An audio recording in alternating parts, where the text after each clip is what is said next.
Greetings to all, and a warm welcome to our latest live webcast, No Time to Idle, License Availability for Business Continuity. We're thrilled you've decided to join us for this enlightening masterclass.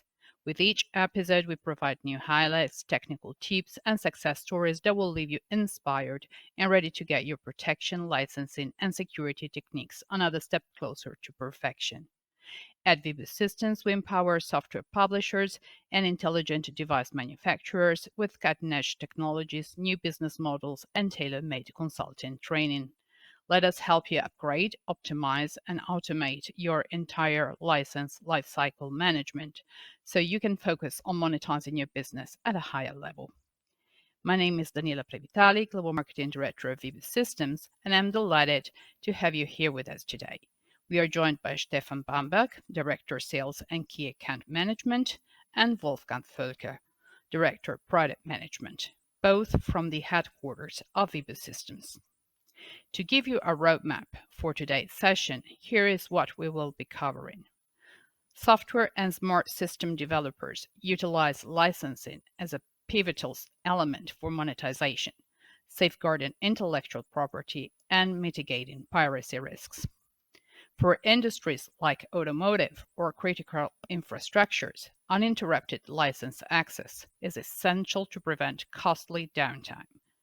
CodeMeter's triple mode redundancy ensures consistent license availability through a resilient 2 out of 3 server system, critical for operations where every minute of productivity counts. Before we dive into the content, let's quickly address a few housekeeping items. For all of you tuning in today, we've set aside a special segment at the end of the session exclusively for Q&A.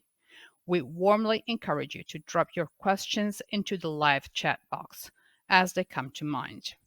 If we can't get to your question during the live discussion, rest assured we'll make it a priority to engage with you individually at a later time to address your queries.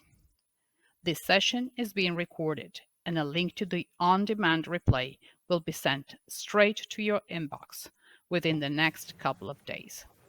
This way, you can revisit the insights shared today at your leisure.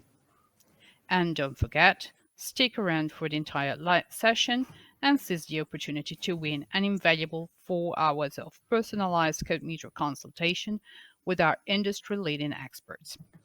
As the webinar concludes, a new browser tab will automatically open, presenting you with a quick 3-question quiz. We'll randomly select a lucky winner from those who answer correctly and make the big announcement when we release the webinar replay. Be also aware that this brief questionnaire includes additional questions aimed at gauging the quality of this masterclass. While these questions are optional, your valuable feedback will empower us to enhance the quality of our offerings and tailor our online events more precisely to meet your specific needs. And now, without any more delay, I'm delighted to hand over the reins to Stefan. The stage is all yours. Yes, hello everybody. I'm Stefan Bamberg, and I want to welcome you to our webinar, No Time for Idle, License Availability for Business Continuity. I'm not alone here. I have my colleague Wolfgang Völker with me. Hello, Wolfgang. Hello all together. Let's have fun. We will. But before we start with the fun, let's have a short look to our agenda for the next 60 minutes. First of all, I want to introduce to our general license management of CodeMeter as a first step. Then I want to show you what license availability, why license availability is the key for your business continuity. Then we have a look to some technical approaches for real-life scenarios of high availability. We will dive much more deeper in how triple mode redundancy works in practice. We want to show you how creating and rolling out licenses in such a scenario. And we have, of course, some key takeaways at the end of our presentation. So let's start first with our CodeMeter technology. So we have that slogan, integrate once and deliver many. And what does that mean? So integrate once means you have, as an independent software vendor, You have your software, you want to protect your software against tampering, against illegal copying, and this is possible with our CodeMeter Protection Suite. So you take your unencrypted open software and you transfer it in a protected software that can only be used if the customer at the end of the chain has the real license, the correct license to use the application or some functionalities within the application. And the second integrate once term is that you have to integrate the license rollout in your process chain. And you see here our CodeMeter License Central, which is the central point for creating and managing and delivering licenses to your customers. It's triggered by an ERP or CRM system on the left side, or you have an e-commerce shop. And the license transfer is done with some tickets. You will see that at the end of our presentation again. And the customer on the right side is able to activate license using the license portal or using your software to activate licenses in a license container, maybe a dongle, a software activation, or CMX licenses, or a cloud license. And that is what you see again here on the right side. So all these people get the encrypted software.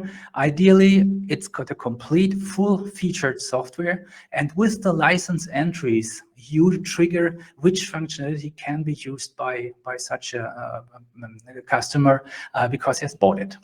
And you see it again on the right side. You have the dongle, CMX licenses, or cloud licenses.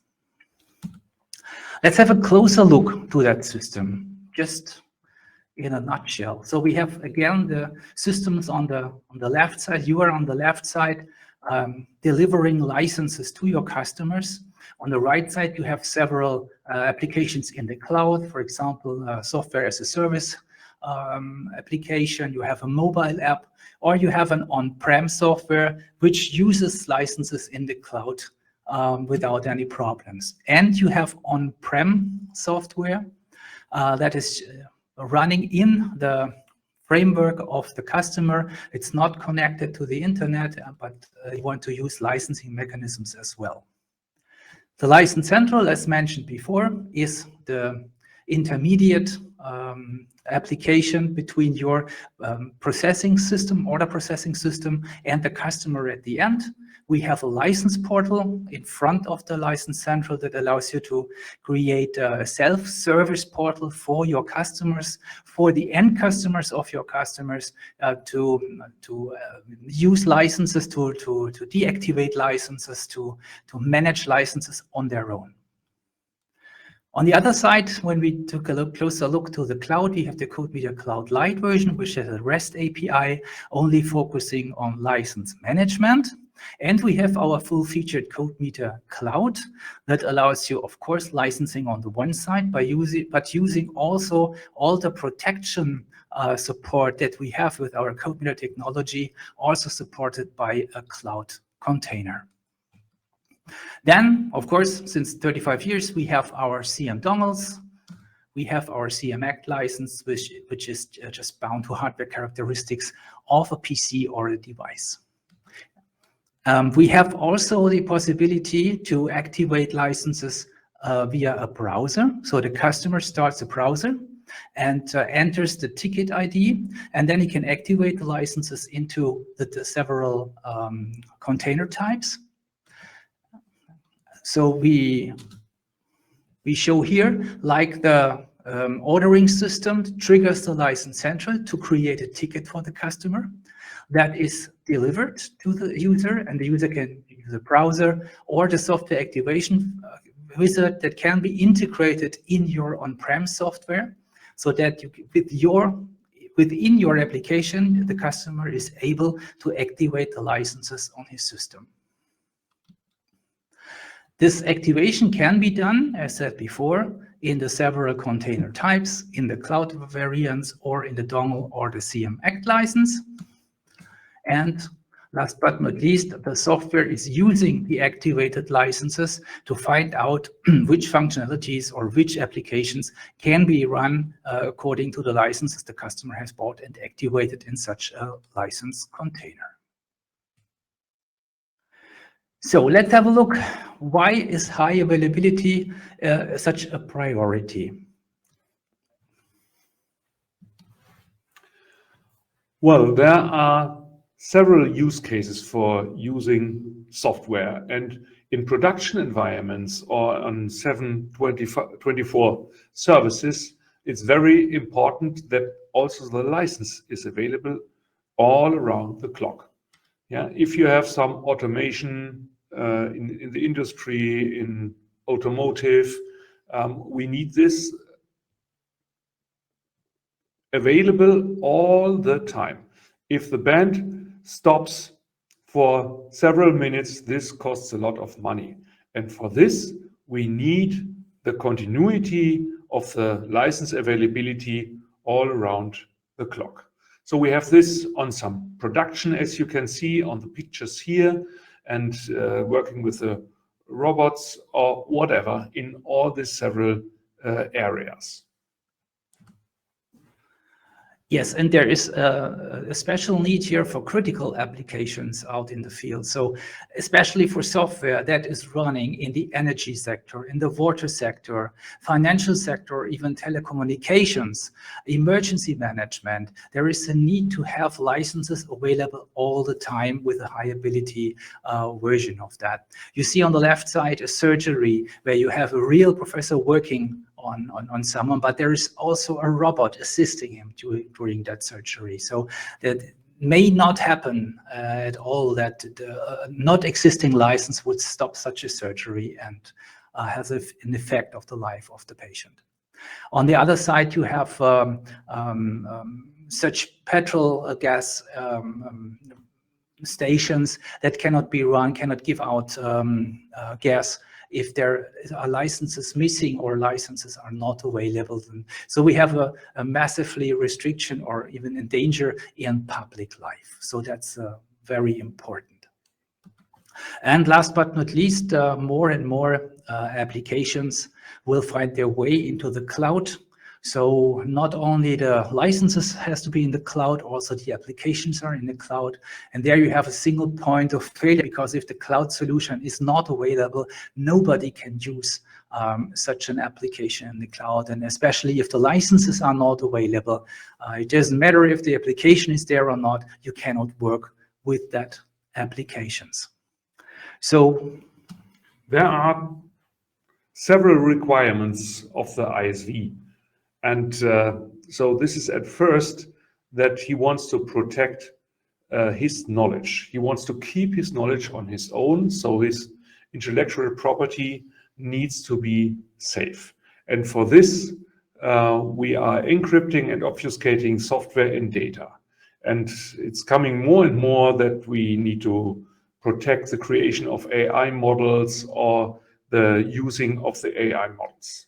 This is one hand. On the second part, which in combination is really perfect, is to monetize your software. You want to get money back from your customers. The customers should and want to pay for what they get. And so we need to ensure that you really get the money for what the customer has bought. And this can be done with all these licensing mechanisms, which together with protection can be combined and then are perfect for your business. Yes, so let's have a look at a more technical look on how to use licenses. So on the one side, you have your software or your firmware running in a certain target operating system. And we have the CodeMeter license server, the service that is running in the background. Your software is communicating with that service, and that service is communicating with the license containers that are available on such a system. So you have attached locally a CM dongle. You can have activated a CM Act license on that system, or you can even have a connection to the CodeMeter cloud where the license container is hosted in a cloud environment. But in any case, your application talks to the CodeMeter license service, and this service talks with the license containers, reading out the license entries that enables function in your software. The other scenario that is most times used, for example, in companies, is to use a license server. So you place the license on the license server, and on the clients, you just run the software and connect to the license server. This you can see now, which is connected via TCP/IP from the local running CodeMeter license server to the network server that is also running CodeMeter license server and provides the licenses over network. On the CodeMeter license server that is running in the network, then we have there connected either the CM dongle, we have a locally bound CM Act license, or we connect from there to the cloud of WIBU-SYSTEMS where the licenses are made available. And so you can prepare on the network license server, for example, some floating licenses so that several systems can be served by one server, and you have easy configuration from administrative side to update and to see who's using the software, to allow who can use the software. So after this first overview, now let's have a look about the high availability in practice. What are the technical approaches that we have to provide high availability to the customers? There are already some existing approaches, no? Yes, let's have again a look on that solution that shows on the left side the license server, which carries all the licenses that the customer has activated. And on the right side, you see all the clients that are using these licenses in the network.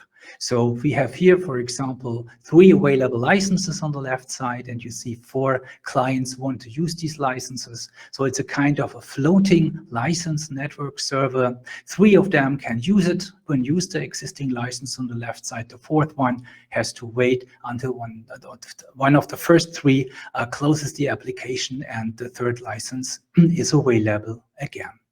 So, and if we have now in mind that such a license server will crash for whatever reason then you have the problem that all the clients cannot use these licenses any longer, because this is the one and only license server and now is not available. And so you are not able as a client user to work with the licenses on that network server. So you cannot use the application any longer. So the idea is, of course, to set up a second server, a completely copy of the first server. You have the first server running, the 4 clients work with that first server, then something unexpected happens, and now the second server is the source of all the available licenses, and the clients can work now with the second server, which is still available. And so there's the time to repair the first server, and there is only a small latency that the clients are facing. So to summarize that, the easy idea is to have, for a fail-safe operation, a second server installed. This can be a hot standby, which means that the server is already on and supports everything. Or you have a cold standby, which means you have to start the second server in the moment when the first server crashed or is not available any longer. Both possibilities you can offer to your customers. The problem here is, in any case, that there is the possibility of a license misuse. Because if you sell the customer 100 licenses, you want to have the 100 licenses, of course, on the first server, the main server.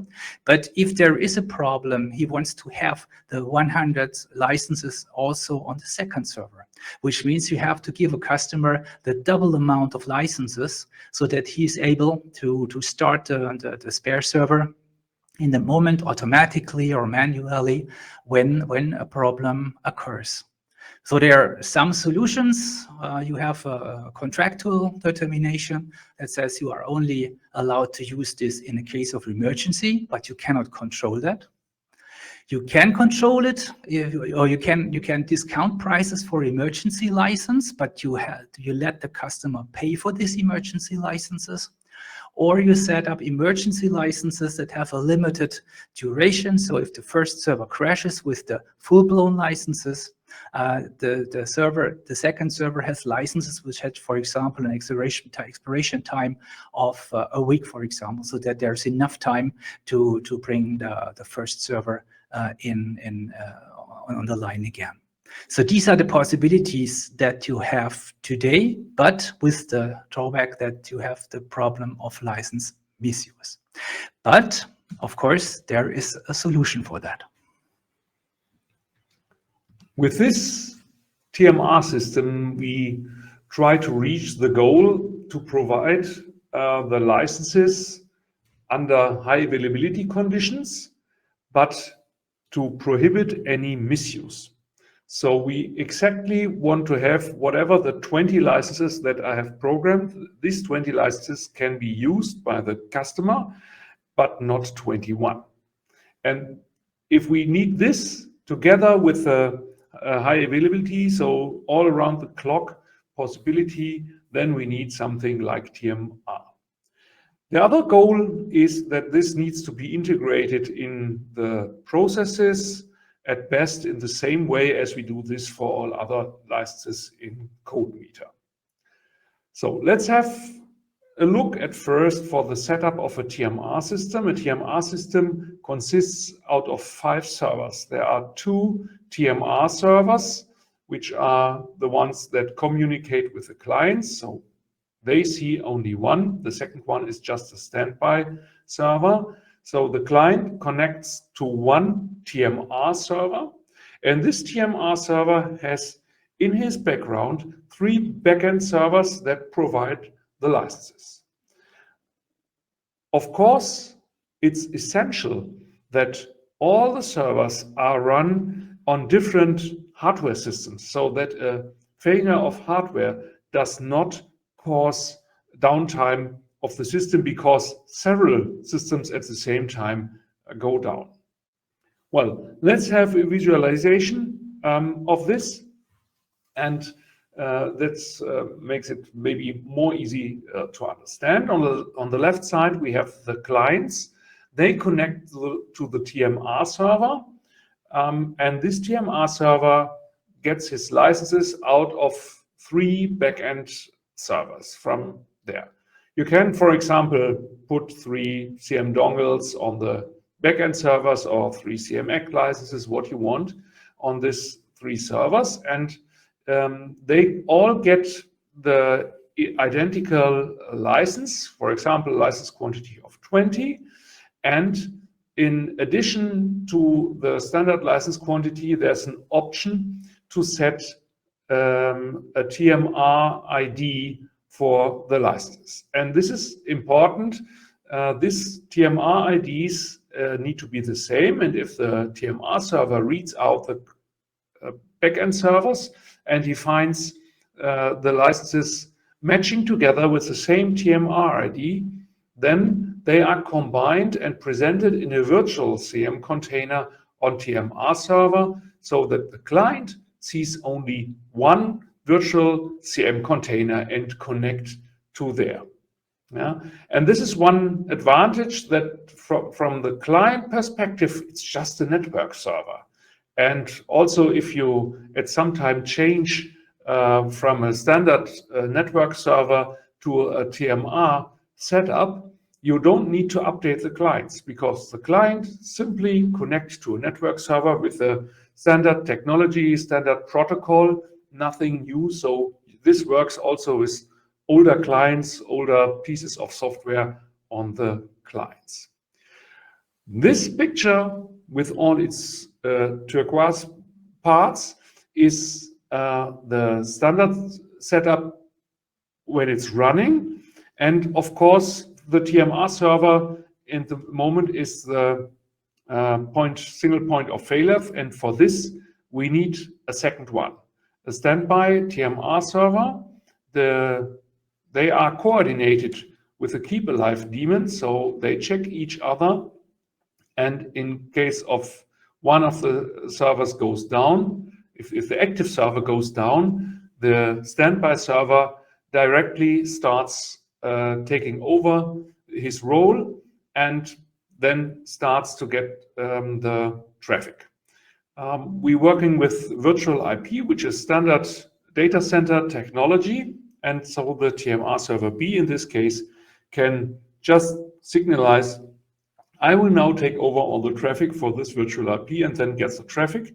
And then we are going to the orange path to the backend servers. Second part is that the configuration and the state is synced between both TMR servers. So also open handles, for example, are stored so that this is, from the client perspective, a change. They don't see a change. It's just continuously available.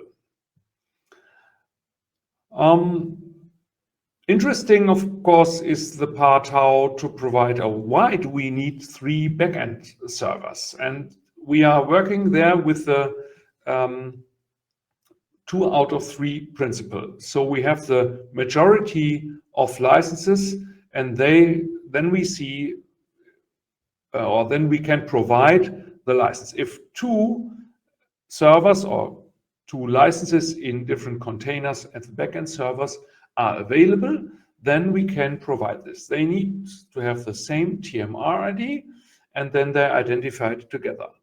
This is important because if a normal CodeMeter license server will not accept license entries that have a TMR ID. Only if the backend servers that are running in a special mode, they are configured to run as a TMR backend server, they will provide the licenses, especially to the named TMR servers.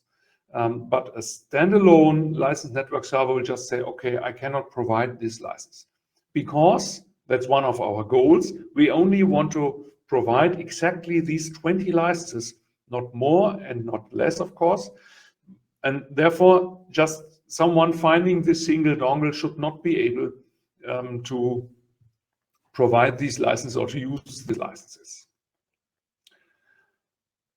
Yeah, and that is the way of working with the 2 out of 3. And yeah, for this allows us, of course, to do some maintenance work or also to continue in case of some defects. So in this table, we have some scenarios listed. Standard normal operation is that all systems are in principle up. One of the TMR servers is the active one, the other one is a standby, and all 3 backend servers together with the licenses are available. Then the client access, of course, is okay. So what happens in case of a maintenance? For example, the operating system requests a reboot after applying some security patches, or also in case of some defect, that something is broken down and, for example, problems with the disk or whatever, something like that. In such cases, yeah, if one system fails, we can see that we always have enough resources available. So we need at minimum 1 of the 2 TMR servers available. They, in the cases of a failure of TMR server, automatically switch if necessary. And in case of the backend servers, we have this 2 out of 3, and therefore it's okay if one of the systems is temporarily switched off. So if you do this in maintenance, this is quite easy. You can configure this in CodeMeter Web Admin and say, okay, I now want to do maintenance on this system, and then you can get this in maintenance mode, and it's no longer used by the TMR servers or by the system itself. So in case of a failure, here we have 2 different scenarios. The first one here is now one TMR server is going down and the second backend server is down. So can the clients now still access the license? The answer is yes, they can, because one of the 2 TMR servers is there and running.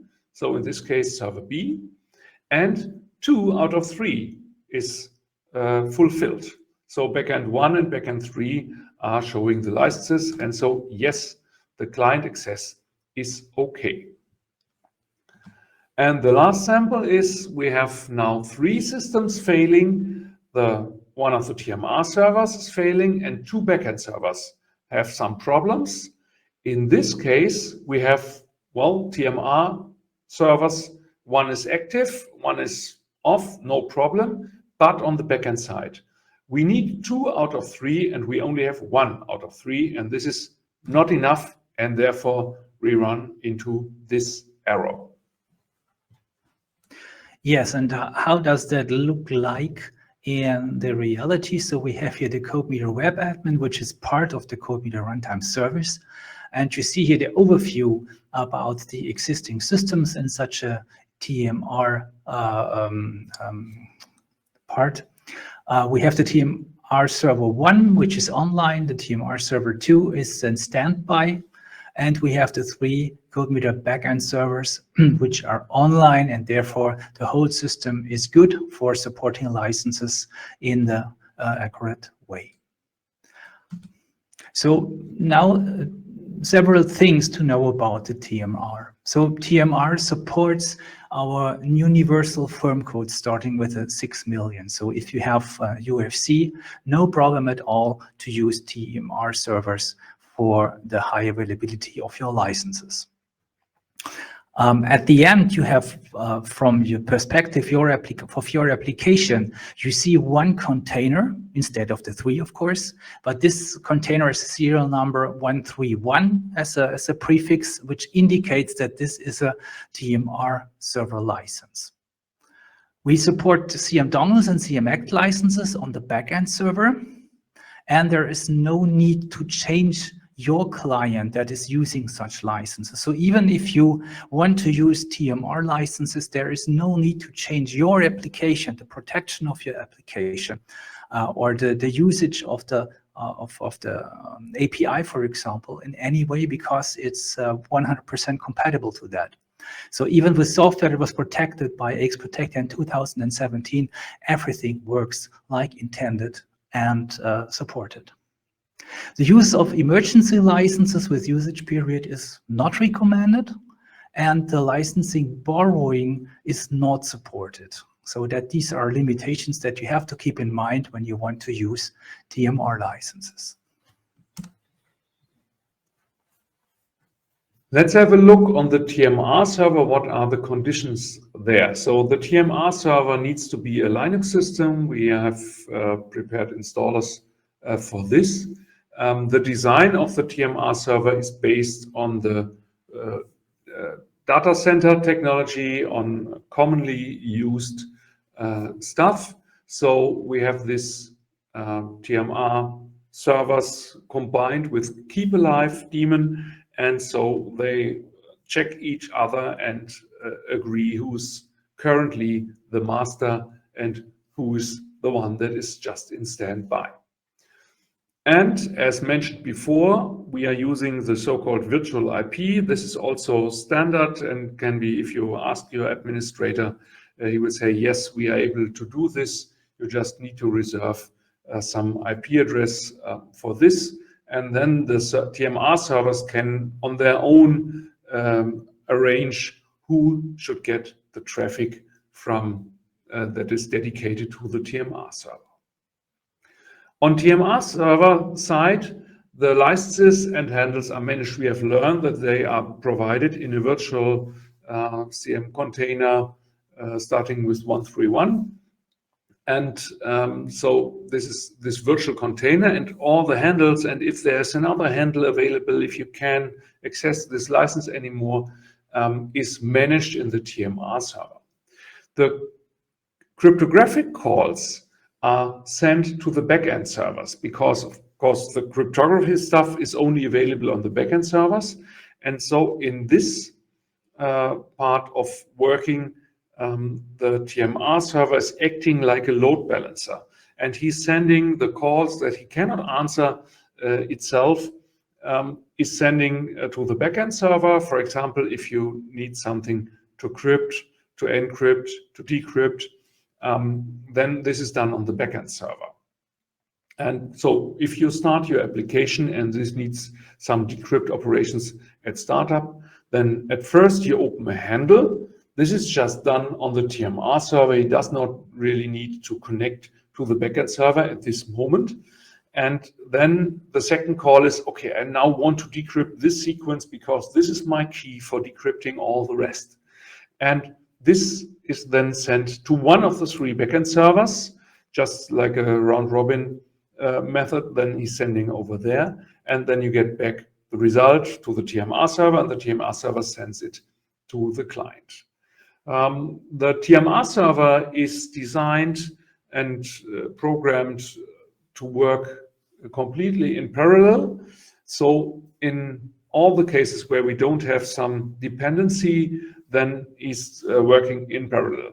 This means at the end that, for example, if you have three applications that start at the same time, you can get the three handles at the same time, and you can also do some decryption at the same time, because this is sent to the backend servers, and the TMR server will send from client A to whatever backend server 2.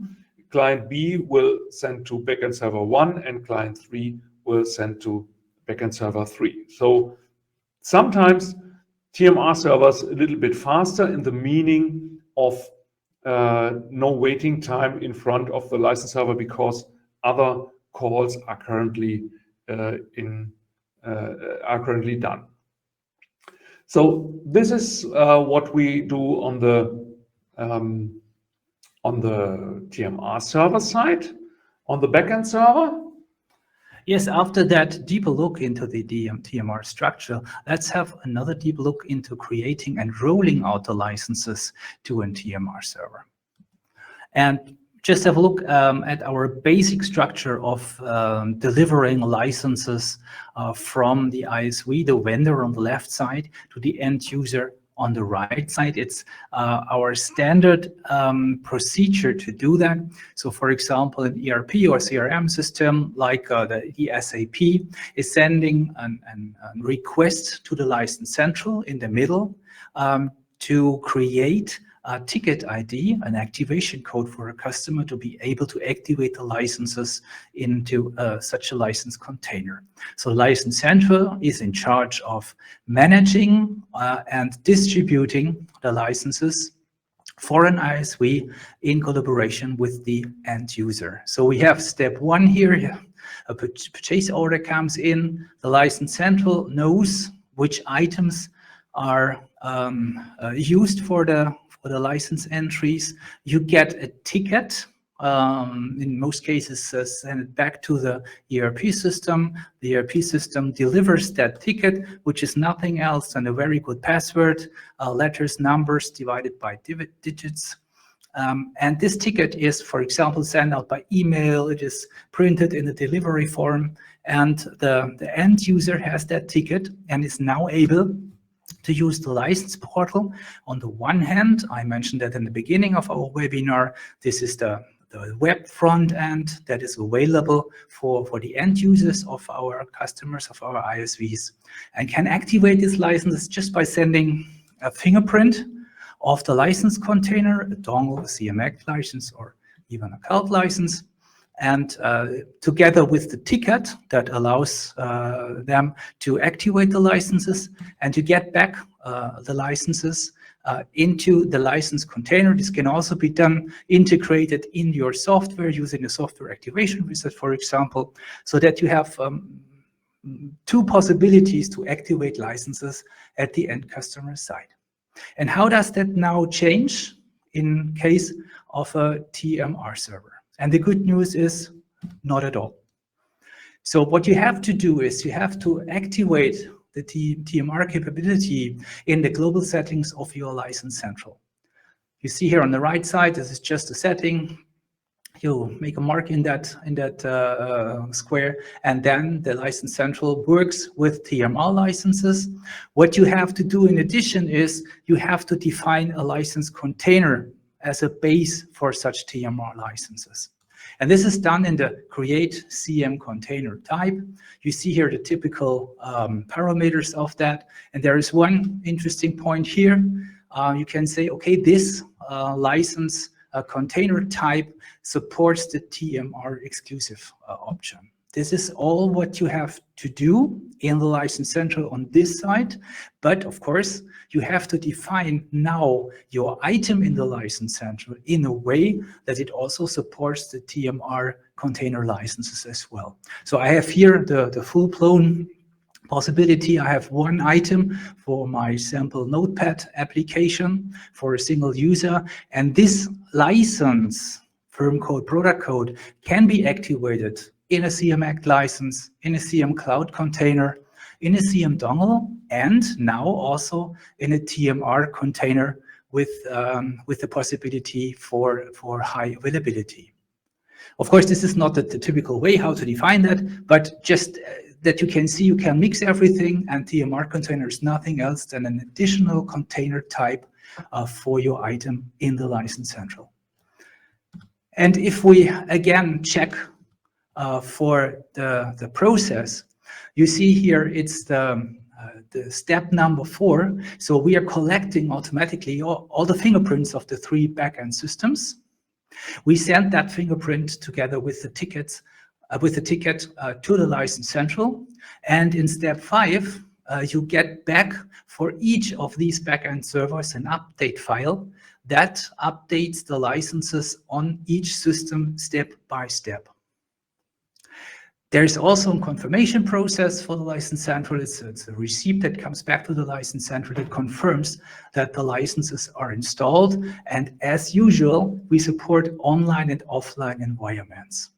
That means in an online case, you have your browser and you can activate these licenses with the web depot. I showed it here again. So I have here a ticket ID that supports my sample notepad licenses, and I can now push the activate button, and that leads to the point that I said, okay, do you want to activate that as the CMX license? Here in my case, I only use these both options, or if I want to add these licenses into a TMR server. So no change in the process. You can use it in the way you are already used to. Now let's have a look about the concrete flow in a TMR server at the time you install an update. So we have done this with Web Depot, whatever, and now the update file, which in reality is a zip file containing a description file and the 3 real update files for the different containers, they are now applied on the TMR server. So TMR server goes to a kind of update mode, and let's have a look now about the state. Before we start with the update, we have this situation. We have 3 backend servers with 3 different serial numbers, in this case CMX licenses, and on each of these backend servers in the CMX license, we have a license. We don't care about product codes now. They have a license quantity of 20 and a TMR ID of 7. And this is so all the same for all 3 servers. And this results in the last column to a license quantity of 20 for this virtual CM container starting with 131. In the column with the TMR status, we see what TMR ID we currently have and what is available, what we can check. So this is our starting point from where we start. Now we get the first update file, and so this is done, of course, not all at the same time. The updates is done one after the other because we want to have continuously the license available and to be able to do some cryptographic operations. So if we update now backend 1, then backend 1 is currently not available because during we apply the update file, we cannot send any other call there, we cannot get anything from there, but the 2 others are still available, and so we have still license quantity 20, and we are in the TMR ID 7. After the update has been done, TMR server resumes and looks like for the different licenses and sees, okay, there's been some change in backend 1, and we now find there a license that has a license quantity 30 and has the TMR ID 8. And this TMR ID 8 is only available one time in combination with this product code, and therefore it's not shown to the user, this kind of license. Yeah, we have still the majority, 2 out of 3, because 2 and 3 are with TMR ID 7, and therefore we have license quantity of 20 still available for the users. Now, if we do the next update on backend 2, it becomes more interesting because we now get, we go to maintenance mode for the backend 2 server, and then we reprogram this. During this, we have the TMR status, which has, well, on the backend 1, it's the TMR ID 8. On the backend 3 is TMR ID 7. And 2 is currently not known because it's not available. But since this is a maintenance mode for this update, we don't take care of the 2 out of 3 during this update phase because, we just freeze this state. So we are still on license quantity 20. But now it becomes interesting.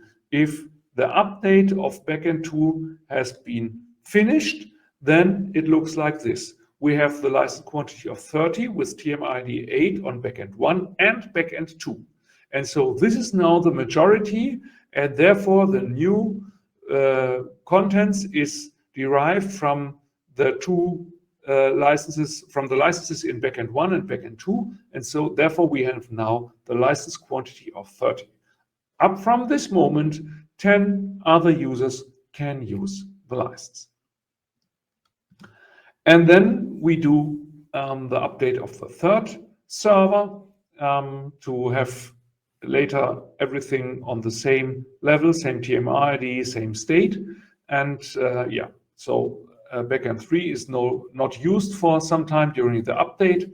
And then after the update of 3, we have all the licenses in sync, and all they have TMR ID 8. And so we see, everything is fine again, and we have done this without any downtime. Also during the important state of updating backend 2, all the crypto calls needed to be delivered to number 3, because the first backend server has another content with TMR ID 8. The second is currently in maintenance, so only the 3rd is available for cryptographic calls. But there is one available, and also all access and release operations can be done easily on the TMR server itself. So let's summarize the key takeaways of our webinar of the TMR system. So in the realm of software licensing, high availability is a necessary prerequisite for business continuity in many areas. As I mentioned that at the beginning of the webinar, for critical infrastructures, for example, it's essentially. The unexpected unavailability of licenses can cause enormous financial damage and have detrimental consequences, which means if such a production site stands still because of missing license or of a license that is not available, that is not acceptable, because the production has to proceed 7/24, 365 days in a lot of industries. Just a simple high availability can lead to license misuse, as we have seen that if you set up 2 servers, you have, of course, to give out double the amount of licenses and cannot really control that on the side of the end user. The triple mode redundancy, in contrast to that, ensures high availability and prevents license misuse, as explained in the slides before. And when using TMR licenses, the entire established workflow for rolling out licenses is pre-reserved. So you can work as you know it, as you are used to it, with the license activation process that you know from the License Central and the Web Depot. In the same way also for triple mode redundancy servers. So that was our presentation for today. Let's see if there are any questions in the chat that we can answer now. Yes, there are questions. The first one is it possible, does it make sense to have more than 3 backend servers? Yeah, this is an interesting question, and we have thought during development of TMR if we should make this possible, but we decided that we stay with 2 out of 3. So the mechanism 2 out of 3 is supported by TMR, nothing else. So an additional server cannot be configured. You cannot configure a 4th one, for example. In theory, it would possible, of course, to have some other mechanisms, to have a little bit more, let's say, safety for this. So if we have 3 out of 5 would be another option, but currently this is not possible from our side. Nevertheless, it might be a good idea to have systems available in case of a breakdown of a system. So if, for example, backend server 2 really goes down, depending on what kind of hardware it is, then I think it's essential that you don't need 3 weeks to get new hardware to replace this server. So in this case, you should have a plan also what you do if really some hardware fails and that you have something available. So for example, it might be a good idea to have a 4th backend system there, especially, for example, if you use dongles, then you need another dongle. Really there, be prepared, not prepared, but a dongle just there so that you don't need to ask UPS to do a very express delivery of such a dongle. So that's about this. Second question. Yeah, can the TMR and backend servers be on virtual machines? For example, with dongle access exclusive to each backend server. Yes, you can do this in virtual machines because, yeah, we don't care if this is physical or virtual, but of course you need to take care about the risks and to ensure that these systems are not or that they are independent from each other. Yeah, what helps such a great mechanism of TMR if you run all 3 backend servers on the same ESX server. Yeah, if this ESX server breaks down, then the service is stopped because 3 backend servers are not running. But if you do this, for example, if you have really some environment where you know about the structure and you can decide that the servers run really on different systems, then you can do this. So we don't ask if this is a real system or a virtual machine. Of course, if you use same ACT licenses, you need to set the correct binding options for this to be available. Yeah. Next question. Yeah, I see a question about, is it really necessary to have 5 real machines used for the setup of a TMR license network? And the answer is, of course, yes, because then you lower the risk of the hardware failure if you really have one dedicated machine for each part of the TMR server, from the TMR side, 2 of them, and the backend side, 3 of them. So it makes totally sense to do that, even if that is a higher effort and, of course, a question of costs, but it is the best way how to do it without losing, again, high availability by making, for example, a machine with 1 TMR server and 1 backend server. But we always recommend also to take a real good analysis of the situation. So is a TMR server really the solution we need now? Or maybe if this application relies on internet at all, then we could also simply use a CM Cloud container. Yeah?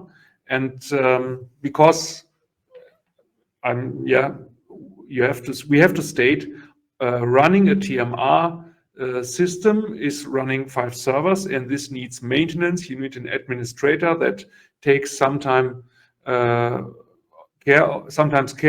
of the system, needs to maintain them, needs to apply updates and so on. So this is something that we offer that you can do, but depending on the scenario, take also account our other options that we have. Another question is, does this functionality work with unit counters? This is really, we have thought also about this during the design phase years ago. And yes and no. I told you that the cryptographic operations are sent to the backend servers.